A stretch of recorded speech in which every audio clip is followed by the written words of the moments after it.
एक गरीब किसान अपनी बीमार माँ के साथ रहता था। उसका नाम रघु था। रघु दिन भर खेत पर काम करता, फिर भी अपने और बीमार माँ के लिए खाना न जुटा पाता था। इसलिए वह दूसरों के खेत में भी मजदूरी करता और लोगों का बोझा ढोता। एक दिन बहुत तूफान तथा बारिश आने की आशंका थी। उसी दिन रघु को अपने गांव के बड़ी के घर से दूसरे गांव के मुखिया के यहाँ एक बक्सा पहुंचाना था। मुखिया की बेटी की शादी थी, वह बक्सा उसी के लिए बनवाया गया था। रघु को बीमार माँ ने ऐसे मौसम में घर से बाहर जाने से मना किया, लेकिन उसने एक न मानी। उसकी जिद देखकर माँ ने उसे एक पुरानी टोपी निकाल कर देते हुए कहा, बेटा, यह तुम्हारे पिताजी की एकमात्र निशानी है, इसे पहनकर जाओ, शायद यह इस तूफान और बरसात में तुम्हारी मदद कर सके।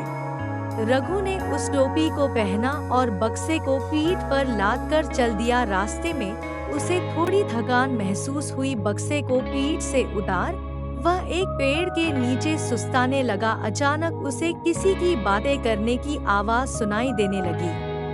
ये आवाजें कहाँ से आ रही हैं? कोई दिखता क्यों नहीं? उसने चिल्लाकर कहा और झुंझलाहट में अपनी टोपी सिर से उतार दी। अब उसे बातें सुनाई देना बंद हो गई। थोड़ी देर बाद जब रघु ने फिर से टोपी पहनी तो उसे बातें फिर सुनाई देने लगी। कमाल है, टोपी पहनते ही मैं चिड़ियों, पेड़ों, नदी, पहाड़ों की बातें सुन सकता हूँ और समझ भी सकता हूँ।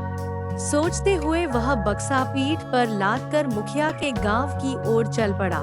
एक चिड़िया बोली, देखो ना, रघु जिस लड़की का बक्सा पहुंचाने जा रहा है वह बहुत दिनों से बीमार है। उसका पिता बहुत चिंतित है। उसके ब्याह की तारीख भी नजदीक आ रही है। बहुत इलाज कराने के बाद भी उसकी हालत दिन पर दिन बिगड़ती ही जा रही है। रघु धीमी गति से चलता ध्यान से चिड़ियों की बातें सुनने लगा। दूसरी चिड़िया ने कहा, हाँ, लेकिन मुखिया के बगीचे में एक कपूर का पेड़ है। लड़की को ठीक करने का इलाज इस कपूर के पेड़ के पास है, लेकिन पेड़ों की बातें भला मनुष्य कहाँ समझ पाएंगे। यह सुनकर रघु के मुंह से निकला, मैं समझ गया और मैं सब ठीक कर दूंगा। लेकिन काश चिड़िया रघु के उत्साह को समझ सकती। उन्हें न तो मनुष्य की भाषा आती थी और न ही उनके पास रघु जैसी चमत्कारी टोपी थी। इस तरह रघु नदी, पहाड़, पेड़, चिड़ियों की बातें सुनता मस्ती से मुखिया के घर पहुंचा। रघु ने मुखिया को बताया, मुझे एक दिन अपने घर ठहरने की इजाजत दे तो मैं आपकी बेटी की बीमारी दूर कर सकता हूँ। मुखिया ने कहा, ठीक है, तुम हमारे घर रुक सकते हो।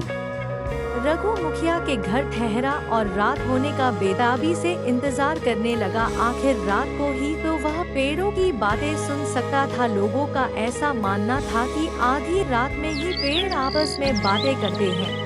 रघु पीछे के बगीचे में कपूर के पेड़ के पास जाकर अपनी टोपी पहनकर चुपचाप बैठ गया। कुछ देर बाद उसे लगा कि पेड़ आपस में बातें कर रहे हैं। एक पेड़ बोला, देखो, हमारा दोस्त कपूर का पेड़ अब थोड़े ही दिनों में मर जाएगा।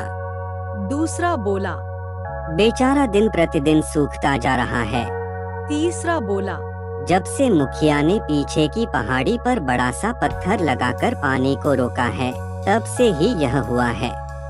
चौथा पेड़ जो इतनी देर से चुपचाप सबकी बातें सुन रहा था, बोला, अरे मुखिया बहुत धूर्त है, उसने सारा पानी धान के खेत में डाल दिया है। वह मूर्ख यह नहीं जानता कि कपूर के पेड़ के सूखने की वजह से ही उसकी बेटी बीमार है। पांचवा बोला, हाँ, एक दिन कपूर के पेड़ की तरह हम भी सूखकर मर जाएंगे, लेकिन हमारी कोई नहीं सुनेगा। कौन करेगा हमारी देखभाल? रघु जो इतनी देर से पेड़ों की बातें सुन रहा था, तुरंत बोल पड़ा, मैं करूँगा तुम लोगों की देखभाल। सुबह की लालिमा पूरब की पहाड़ी से छिटकने लगी थी। रघु उठकर पेड़ों की बताई गई पहाड़ी की तरफ चल पड़ा। वहां जाकर उसने देखा कि सचमुच वहां पर एक बड़ा सा पत्थर पानी को बगीचे में जाने से रोक रहा था। रघु पत्थर हटाने की कोशिश करने लगा, लेकिन पत्थर इतना बड़ा था कि हिलने का नाम तक न लिया। रघु अपनी ओर से पूरा जोर लगाकर पत्थर को हटाने की कोशिश करता रहा। इसी बीच मुखिया उसे ढूंढते ढूंढते वहां आ पहुंचा। रघु को पत्थर हटाते देख वह गुस्से से बोला, अबे मूर्ख, यह क्या कर रहा है? इससे मेरे सारे खेत सूख जाएंगे। यह कहकर वह रघु को वहां से हटाने लगा, परंतु रघु कहाँ मानने वाला था। जिद्दी तो वह था ही। उसने पूरा जोर लगाया और पत्थर दूसरी ओर ढलान से लुढ़कता हुआ दूर जा गिरा। बगीचे की तरफ पानी बहने लगा। पानी का बहाव इतना तेज था कि मुखिया उसके साथ बगीचे तक बहता चला गया। मुखिया को काफी चोट आई। कुछ ही दिनों में कपूर का पेड़ लहलहाने लगा और उसके साथ के पेड़ भी हरे भरे हो गए। कपूर के पेड़ की खुशबू वातावरण में दूर दूर तक फैलने लगी। मुखिया की बेटी भी ठीक हो गई। रघु एक दिन अपनी माँ को घुमाते हुए वहाँ ले आया। हरियाली देखकर रघु की माँ भी स्वस्थ होने लगी। मुखिया को इस बात की काफी खुशी थी कि रघु की वजह से उसकी बेटी स्वस्थ होकर अपने ससुराल जा चुकी थी। वह समझ चुका था कि पानी की जरूरत केवल फसल को ही नहीं बल्कि अन्य पेड़ पौधों को भी है। रघु को उसने ढेर सारे रुपए इनाम में दिए। अब रघु को न दूसरों के खेत पर काम करने की जरूरत थी और न ही बोझा ढोने की। उसने अपने लिए खेत खरीदे, ढेर सारे पेड़ लगाए। रघु अब दिन भर अपने खेत में काम करता। जब थक जाता तो पेड़ों की छाया में अपने पिता की चमत्कारी बोलती टोपी पहन पेड़ों की, चिड़ियों की, नदी नालों की बातें सुनता कहते हैं, रघु के गांव में फिर कभी पानी की कमी नहीं हुई।